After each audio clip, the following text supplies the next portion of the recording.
সামনেই রথযাত্রা আর তারপরেই দুর্গাপুজো আমাদের একদম দোরগোড়ায়।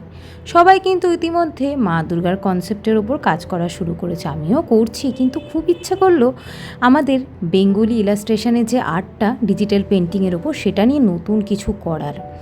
কারণ সচরাচর এই আর্টটার ওপর খুব বেশি কাজ আমি ক্লের ওপর করতে দেখিনি, যেটুকু দেখেছি সব একদম সিম্পল। তবে আমার ইচ্ছে ছিল একটু থিম বেস কিছু ট্রাই করব, যেটাতে একদম আমাদের পুরনো কলকাতার যে ঘুলঘুলি বা খড়খড়ি যে জানলাগুলো, তার একটা ছোঁয়া থাকবে একটু জংলা গাছ, জংলা ফুল। সেটা মাথায় আসা মাত্রই আমি একটু পিন্টারেস্টের হেল্প নিই আর এই জানলাটার আইডিয়া পেয়ে যাই। এই ফটোটা আমি দুটো কালারে দুভাবে প্রিন্ট আউট বার করেছিলাম এবং তারপর ঠিক করি দুটো ডিজাইন, মানে দুটো ফটো একরকম দেখতে লাগলেও ডিজাইন দুটো একদম কিন্তু আলাদা করব।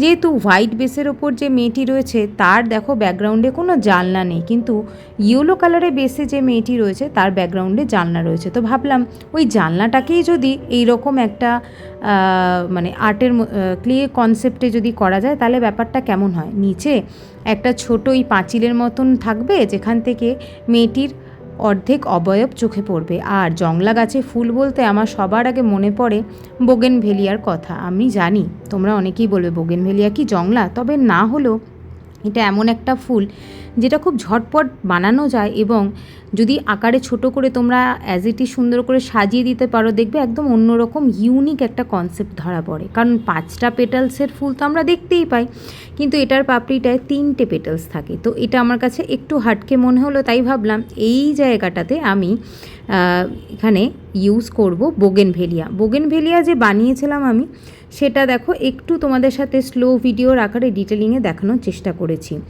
বেশ কিছু বোগেনভেলিয়া বানিয়ে নেওয়ার পরে আমি কিন্তু ওই জায়গাটাতে ওপরে সেট আপ করে নিয়েছি। বলে রাখি, এই যে আর্টিফিশিয়াল গাছটি দেখতে পাচ্ছ, এর পাতাটাকে ব্যবহার করেই আমি বোগেনভেলিয়ার পাতাগুলো বানিয়েছি। তোমরা ভিডিওটা যদি একটু ডিটেলে খেয়াল করো, দেখো এই যে পাতার ছাপটা তুলে নিয়ে আমি প্রথমে রেখে দিচ্ছিলাম সাইডে হালকা করে, অ্যান্ড তারপরে কিন্তু আস্তে আস্তে সেম এটা দিয়েই আমি বোগেনভেলিয়া গাছের পাতাগুলোও করে নিয়েছি। আপাতত এইটুকু আমি কনসেপ্টটা রেডি করতে পেরেছি। ইচ্ছে আছে আরও কিছু গাছের ডাল, পাতা, ফুল আমি অ্যাড করব। তোমাদের এই আইডিয়াটা কেমন লাগলো আমাকে একটু জানিও তো। চেষ্টা করেছি একদম অন্য ধরনের কিছু ট্রাই করতে। আর আমাকে অবশ্যই কমেন্ট বক্সে জানিও যে এই সেটটাতে কি কালার করলে তোমাদের দেখতে বেশ ভালো লাগবে বা কোন কালারে তোমরা দেখতে চাও। আর এটা ওপরে আরও একটা কাজ করেছি যার ভিডিও আসছে খুব তাড়াতাড়ি।